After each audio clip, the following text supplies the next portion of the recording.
সারা দেশে হামের প্রকোপে অনেক শিশু মারা যাচ্ছে। অনেকে এর জন্য টিকা কিংবা ভ্যাকসিনের অভাবকে দায়ী করছেন। আবার অনেকে রোগ প্রতিরোধক ভ্যাকসিন গ্রহণ করাকে পশ্চিমাদের ষড়যন্ত্র বলে মনে করে থাকেন।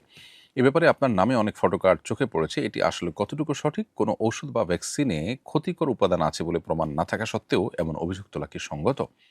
খুবই গুরুত্বপূর্ণ একটি প্রশ্ন। প্রিয় দর্শক, ধন্যবাদ আপনাকে এই প্রশ্নটি তুলে আনবার জন্য। এই প্রশ্নের উত্তরে আমরা বলতে চাই, গত ২, ৫ বা ৭ বছর আগেরও আমাদের একাধিক ভিডিও আছে যেখানে আমরা স্পষ্ট করে বলেছি, ইসলাম চিকিৎসা গ্রহণ করাকে অনুপ্রাণিত করে। নবী করিম সাল্লাল্লাহু আলাইহি সাল্লাম অসুস্থ হলে চিকিৎসা গ্রহণ করতে নির্দেশনা দিয়েছেন এবং অসুখ বা রোগবালাই হওয়ার আগে থেকে কোনো রোগ যেন না হয় তার জন্য ব্যবস্থা গ্রহণ করবার ধারণা কিন্তু শরিয়াতে রয়েছে। কালোজিরা বা আপনার আজওয়া খেজুরের যে ফজিলত, সেটি কিন্তু প্রমাণ করে যে অসুখ হওয়ার আগে থেকে এগুলো গ্রহণ করার মধ্য দিয়ে অসুখ যেন না হয় তার জন্য প্রতিরোধক বা আগাম ব্যবস্থাপনা গ্রহণ করা, এটা শরিয়াসম্মত। অতএব মৌলিকভাবে টিকার এই কনসেপ্টটা শরিয়ার সাথে কোনো অসঙ্গতিপূর্ণ বা সাংঘর্ষিক কোনো বিষয় নয়।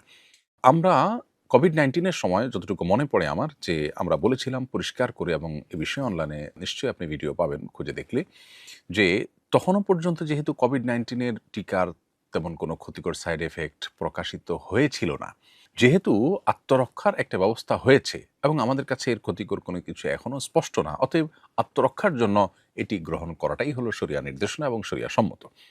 অতএব মৌলিকভাবে টিকার পুরো কনসেপ্টটার বিরোধিতা আমরা করেছি, এটা অসত্য।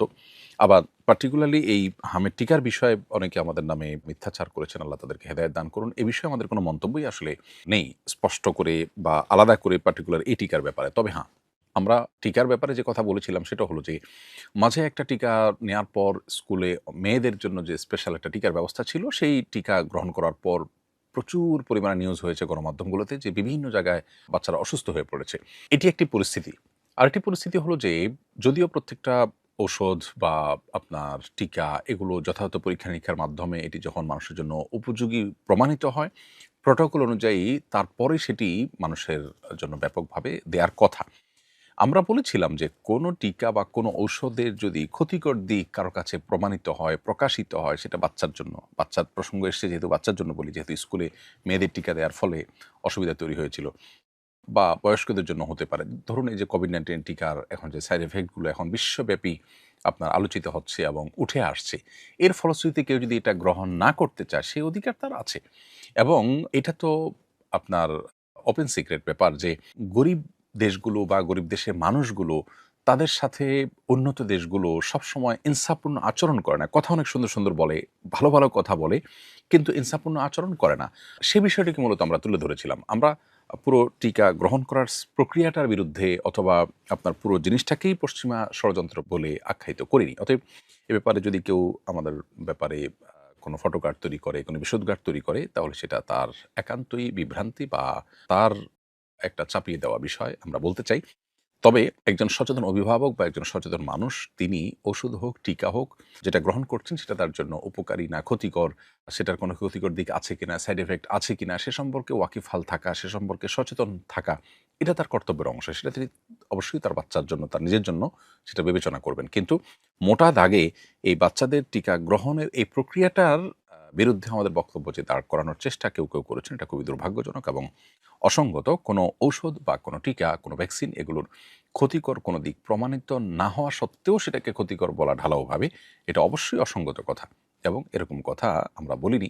আমরা যেটুকু বলেছি সেটুকু আমি পরিষ্কার করবার চেষ্টা করেছি। অন্যের বাচ্চাকে দুধ পান করানোর জন্য কি স্বামীর অনুমতি নিতে হবে? অন্যের বাচ্চাকে দুধ পান করাবার জন্য স্বামীর অনুমতি নিতে হবে না।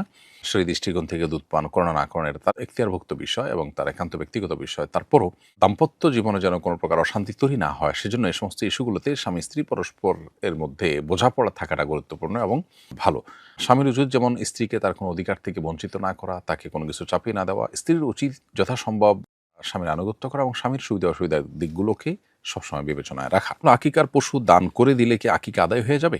উত্তর হলো, আকিকার পশু জবে করে তার গোশত আপনি খেতে পারেন, দান করে দিতে পারেন, তাতে আকিকা আদায় হয়ে যাবে ইনশাআল্লাহ। কিন্তু পশুর জবে করা ছাড়া শুধু পশুটা দিয়ে দিলেন কাউকে, তাতে কিন্তু আকিকা আদায় হবে না। এখানে জবে মাকসাদ, যার কারণে আল্লাহ সন্তুষ্টির উদ্দেশ্যে কোরবানির মতো করে পশু জবে করতে হবে, তাতেই আকিকা আদায় হবে।